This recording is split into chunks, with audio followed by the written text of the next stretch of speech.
Hello बच्चों, myself Shashank Yadav and I welcome you to my Pathshala defence. कैसे हैं आप सब लोग।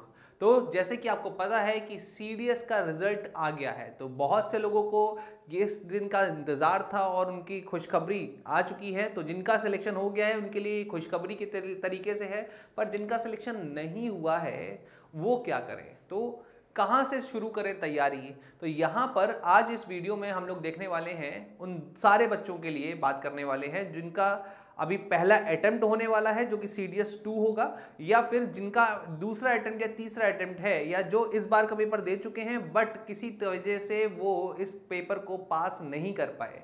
तो इन सारी चीज़ों पे आज डिस्कशन करने वाले हैं कि कहाँ से शुरू करें तैयारी CDS 2 2023 की। तो अगर मैं आपसे बात करता हूँ कि CDS की जो तैयारी होती है ना, तो उसके लिए सबसे इंपॉर्टेंट जो होता है वो होता है स्ट्रैटेजी, आपका माइंडसेट, आपका इस सोचने का तरीका क्या है। और यही आपको आपके रिटन एग्जाम में और फिर SSB में आपको आगे बढ़ाता है, या कह सकते हैं आपको वो रिकमेंड कराने का काम करता है। तो जैसे कि अगर मैं आपसे बात करूं कि अगर हमें तैयारी करनी है तो हमें 3 स्टेप्स में तैयारी करनी पड़ेगी। 3 स्टेप्स में सबसे पहला जो स्टेप है उस स्टेप में हम लोगों को देखना है सिलेबस।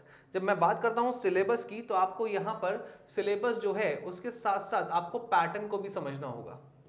पैटर्न क्या है आपके CDS का पैटर्न अगर आप समझ जाएंगे तो आप इजीली उसके एग्जाम को क्रैक कर सकते हैं। किसी भी चीज को, किसी भी हर्डल को, किसी भी प्रॉब्लम को, किसी भी सिचुएशन को सॉल्व करने का तरीका है कि उस पैटर्न को समझना होता है। तो जब पैटर्न अगर आप समझते हैं और आपके पास उसकी पूरी जानकारी है तो फिर आप उस एग्जामिनेशन को ईजिली निकाल पाएंगे। देखिए सीधी सी बात है, यहाँ पर अगर बात करें कि CDS में जो बच्चे पहली बार देने जा रहे हैं CDS 2 का एग्जामिनेशन, तो उनको तो पूरी तरीके से सिलेबस बाय हार्ट रटा होना चाहिए और पैटर्न बिल्कुल समझ में आ जाना चाहिए कि भाई पैटर्न किस तरीके का है, किस तरीके के वो क्वेश्चंस पूछते हैं। तो इस पैटर्न को अगर मैं बोलूं तो मैं इसको बाइफरकेट कर सकता हूं 3 अलग अलग कैटेगरीज में। कौन कौन सी वो 3 कैटेगरीज है? सबसे पहला जो है वो है आपका GS, फिर है आपकी इंग्लिश और फिर है आपकी मैथ्स।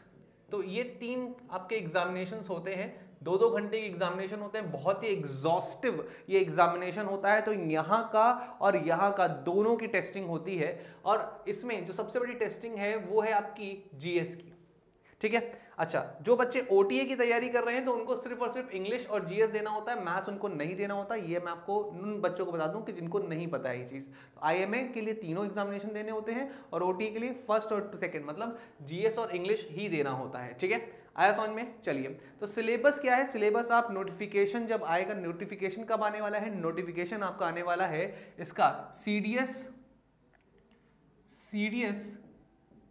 2 2023 का जो नोटिफिकेशन है वो आपका मई में आ जाएगा, मई में आ जाएगा। और उसका जो सिलेबस है वो कॉम्प्रिहेंसिवली दे दिया गया है उस नोटिफिकेशन में। बट अगर आप चाहते हैं पहले से सिलेबस देखना तो आप पुराने किसी भी नोटिफिकेशन को अगर आप देखेंगे तो कॉम्प्रिहेंसिव आपको तरीके से बता दिया गया है कि क्या क्या सिलेबस है। क्योंकि अगर आप किसी रास्ते में जाना चाहते हैं, किसी प्लान को एग्जीक्यूट करना चाहते हैं, तो उसका कॉम्प्रिहेंसिव अप्रोच आपको पता होनी ही चाहिए। दूसरी चीज होती है आपकी कन्फाइंड सोर्स। कन्फाइंड सोर्स की जब मैं बात करता हूं तो अगर आपने सिलेबस देख लिया तो आपके पास GS है, आपके पास इंग्लिश है, मैथ्स है।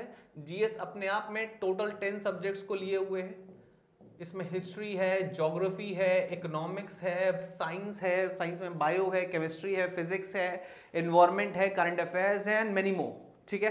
तो ये सारी चीजें आपको समझना होगा कि भाई अगर हमें CDS 2 को क्रैक करना है तो हमें पहले सिलेबस और पैटर्न को समझना होगा। और पैटर्न को समझने के लिए आपको PYQs आपको बहुत हेल्प करने वाले हैं, इस बात को याद रखेंगे। इसके बाद आपको कन्फाइंड सोर्स रखना है। तो कन्फाइंड सोर्स की जब मैं बात करता हूं तो यहां पे मैं आपको बता दूं कि ये जो एग्जामिनेशन है इसमें मेनली NCERT जो बुक्स होती हैं उनको ही प्रेफर किया जाता है। पर NCERT की बुक्स की जो सबसे बड़ी दिक्कत होती है वो ये होती है कि आपको उसे पढ़ने में बहुत ज़्यादा परेशानी होगी, समझ में नहीं आती है वो बुक्स। तो उसके लिए आप लोग क्या कर सकते हैं, या तो आप उसके रिफ्रेशर्स को ले सकते हैं और कोई आपको ऑनलाइन कोर्स ज्वाइन कर सकते हैं, ठीक है। ऑनलाइन कोर्स ज्वाइन करने से क्या होता है, सीधी सी बात है, आपका टाइम बचता है ऑनलाइन कोर्स ज्वाइन करने से और आपके समय के बाद साथ साथ आपको बहुत अच्छी अंडरस्टैंडिंग होती है विथ बेटर विजुअलाइजेशन। ठीक है, आया समझ में ये चीज़। तो ये ऑनलाइन कोर्स बहुत ही इंपॉर्टेंट होते हैं, तो आप अपने टाइम पर कभी भी जैसा मन करे वैसे आप पढ़ सकते हैं। VOD आपके लेक्चर्स होते हैं। तो अगर आपने इनको ले लिया है तो आप बिल्कुल ये आप कह सकते हैं कि आपको कन्फाइन करना होगा सोर्सेज को। तो पहले बुक्स पर आप कन्फाइंड हो जाएगी, कौन कौन सी बुक्स होंगी, किन किन बुक्स को ही पढ़ना है। क्योंकि मैं आपको बता दूं कि ये एक बहुत ही इंपॉर्टेंट आपका स्टेटमेंट है। बोलते हैं ना कि मुझे तुम्हारे उस स्टेप से डर नहीं लगता जो तुमने 10,000 कह सकते हैं 10,000 स्टेपों से डर नहीं लगता जो तुमने एक बार प्रैक्टिस किया है, उस एक स्टेप से डर लगता है जो तुमने 10,000 बार प्रैक्टिस किया है। तो कहने का मतलब क्या है, एक फाइटर के लिए प्रैक्टिस बहुत जरूरी होती है। और CDS exam is all about fighting about yourself. ठीक है, तो फाइटिंग करनी है तो फाइट के लिए हमें अपने मूव के ऊपर पूरी कमांड होनी चाहिए। तो अगर आप जो भी टॉपिक पढ़ रहे हैं उस पर आपकी कमांडिंग पोजीशन होनी चाहिए। और कमांडिंग पोजीशन तब आती है जब आप एक ही चीज को बार बार रिवाइज करते हैं। ठीक है, तो ये बहुत इंपॉर्टेंट है कि अपने सोर्स को कन्फाइंड रखिएगा।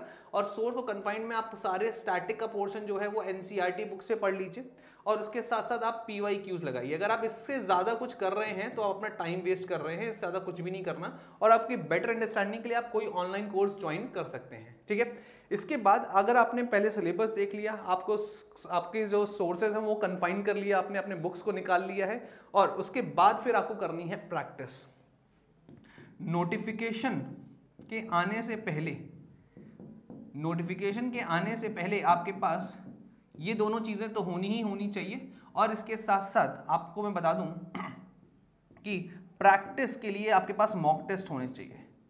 मॉक टेस्ट आपको लगाने हैं बिफोर एग्जामिनेशन। एटलीस्ट आपने 50 मॉक टेस्ट को सॉल्व किया हो। 50 मॉक टेस्ट आपको लग रहा हो अरे सर 50 तो बोल रहे हैं, 50 इज मोर देन इनफ। हर एक सब्जेक्ट का अगर आपने 50 मॉक टेस्ट को किया हुआ है दैट मीन्स 150 मॉक टेस्ट हो गया। क्योंकि पर आपका सब्जेक्ट 3 सब्जेक्ट है, तो अगर आप 3 सब्जेक्ट के लिए अगर 50-50 लगा रहे हैं तो 150 आपके मॉक टेस्ट हो जाते हैं यहाँ पर। मॉक टेस्ट आपके लिए मोस्ट इंपॉर्टेंट है क्योंकि वही अल्टीमेटली आपको बताएंगे कि आप गलती कहाँ पर कर रहे हैं। आया समझ में ये चीज़? तो यहाँ पर मुझे उम्मीद है कि आप लोगों को ये जो वीडियो है वो समझ में आया होगा कि शुरू कहाँ से करनी है तैयारी। सबसे पहले नोटिफिकेशन को पढ़िए, अच्छे से पढ़िए, सिलेबस निकालिए। सिलेबस निकालने के बाद अपने कोर्स को कन्फाइन कीजिए कि कौन सा कोर्स लेना है आपको, कौन सी बुक्स को पढ़ना है, उनको कन्फाइन कर लीजिए। दूसरी चीज़ों को बिल्कुल दिमाग में मत लाइए। देखिए होता है क्या ना, मैं आपको बताऊँ, बहुत सारे स्टूडेंट्स आते हैं। एक बार स्टूडेंट मुझसे बोल भी रहा था कि सर आपने कह दिया था कि ज़्यादा कुछ मत पढ़ो, बस इतना पढ़ो। तो मैंने उतना ही पढ़ा और 10 बार पढ़ा और वहीं से मेरा सिलेक्शन हो गया। तो ये बात बिल्कुल सही होती है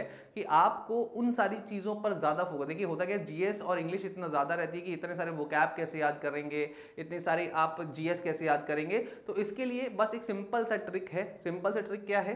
सिंपल सा ट्रिक बस ये है, रेगुलरिटी। ठीक है, रेगुलरिटी अगर हम लोग बात करते हैं तो रेगुलरिटी में क्या क्या चीज़ें आ जाती हैं। रेगुलरिटी अगर आप मेंटेन करते हैं, आपको करना क्या है, आपको बस कुछ नहीं करना है, आपको डेली बेसिस पे पहले इंग्लिश के लिए 10 वर्ड्स को याद करना है। और वो जो वर्ड्स होंगे मैं आपको बता दूं, वो वर्ड्स आपको प्रीवियस ईयर क्वेश्चन से पहले उठाने हैं। प्रीवियस ईयर क्वेश्चन से पहले आप उन वर्ड्स को उठाइए। 10 वर्ड्स आप इंग्लिश के याद करिए। इसके साथ साथ आप डेली बेसिस पे आप न्यूज़पेपर को पढ़िए। न्यूज़पेपर अगर आप पढ़ नहीं रहे हैं अच्छी बात है, नहीं तो आप कोई मैगजीन को फॉलो कर सकते हैं। कोई एक मैगजीन जो डेली बेसिस पे आपको फॉलो करनी है। और उसके बाद आपका जो तीसरा पॉइंट है जो कि आपके मैथ्स में है, तो मैथ्स के PYQs, मैथ्स में आप ओनली PYQs सॉल्व करिए।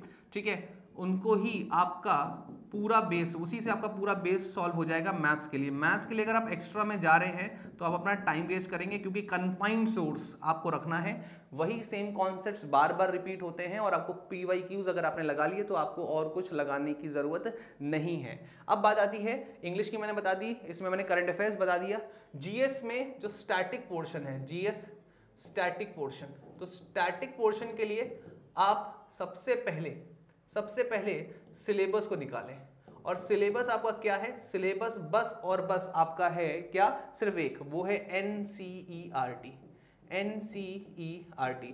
NCERT का पूरा सिलेबस उठाइए, 11th-12th की जितनी भी GS की किताबें हैं, चाहे हिस्ट्री हो, पॉलिटी हो, आपकी ज्योग्राफी हो, अगर आप उनको कंप्लीट कर लेते हैं, उससे ज़्यादा पढ़ने की ज़रूरत नहीं है। उनको बस करंट अफेयर से रिलेट करना सीख लीजिए, उससे काम बन जाएगा आपका। ठीक है, आ रहा है समझ में? तो अब आपको मैं बता दूं कि अगर आपको ऐसा लगता है कि नहीं हमें कोई ना कोई बैच चाहिए और हमें दिक्कत है, या फिर हमें ऐसा लगता है कि कौन सा बैच लें, तो आप एक बार ट्राई कर सकते हैं। हमारा YouTube पे फ्री बैच चल रहा है, आरंभ बैच। ठीक है, आरंभ बैच जो है हमारा, आरंभ बैच जो हमारा चल रहा है वो बिल्कुल फ्री ऑफ कॉस्ट है और YouTube पे चल रहा है। YouTube पे स्पेशली उसका जो फोकस है वो CDS 2 है, जो कि आपका 3 सितंबर को होने वाला है, 3 सितंबर 2023 को। और उसमें मैं आपका GS एजुकेटर आपके लिए उस तरीके के क्वेश्चंस, उस तरीके की थ्योरी लेकर आ रहा हूं जो कि NCERT बेस्ड है। तो उसमें मेरी जो थ्योरी रहती है वो NCERT बेस्ड थ्योरी रहेगी। ठीक है, NCERT बेस्ड थ्योरी, और उसके साथ प्रीवियस ईयर क्वेश्चंस रहेंगे, वो भी chapter wise. Previous year questions रहेंगे और वो भी कैसे रहेंगे? चैप्टर वाइज रहेंगे। ये मैं आप लोगों को करा रहा हूँ डेली बेसिस पे। अगर आप चाहें तो इसको ज्वाइन कर सकते हैं। ज्वाइन करने के लिए आपको कुछ नहीं करना है, बस माई पाठशाला डिफेंस पे जाना है, आरंभ बैच लिखना है और आपको यूट्यूब पे ये फ्री क्लासेस मिल जाएंगी। तो ये फ्री है। और इसके साथ साथ आपको बता दूं मैं टाइमिंग, तो टाइमिंग में यहाँ पर 2 टाइमिंग्स हैं आपके पास, 3:30 बजे से 4:30 बजे तक जो है ये हमारा फ्री GS का बैच चल रहा है। और इसमें अभी मैंने शुरू किया है ज्योग्राफी, और फिर मैं उसके साथ साथ मैं लेकर आ रहा हूँ आपके लिए पॉलिटी, और एक और सीरीज मैं छोटी सी चला रहा हूँ जो कि कॉन्सेप्ट्स की है। जो इंपॉर्टेंट कॉन्सेप्ट्स NCERT में लिखे रहते हैं, जो दिक्कत देते हैं बच्चों को, वो कॉन्सेप्ट्स मैं यहाँ पर पढ़ाने वाला हूँ। तो कॉन्सेप्टोमेनिया की फ्री वीडियो सीरीज अब चल रही है, उसको भी आप जरूर देखिए। 15 मिनट्स अगर दिन के देते हैं और एक कॉन्सेप्ट आपका पूरा तैयार हो जाता है तो ये बुरा नहीं है, बुरा सौदा नहीं है ये। ठीक है, और दूसरी जो क्लास हमारी चलती है मैथ्स की चलती है, वो 5:30 बजे से 6:30 बजे तक चलती है शाम को। ठीक है, आया समझ में चीज? तो तैयारी आपको अभी से शुरू करनी है, तैयारी तुरंत शुरू करनी है, और कैसे करनी है मैंने आपको समझा दिया है। ये तैयारी आपके माइंडसेट से पूरी तरीके से जुड़ी हुई है। आपका माइंडसेट कैसा है वही आपको असलियत में CDS 2 2023 में क्या दिलाएगा? आपको विजय दिलाएगा। तो मुझे उम्मीद है कि आप नोटिफिकेशन के आने का इंतजार नहीं करेंगे, उससे पहले ही अपनी स्ट्रैटेजीज बनाएंगे और हमारे साथ जुड़ेंगे किस पर? आरंभ बैच में। तो मिलते हैं आरंभ बैच में। जय हिंद।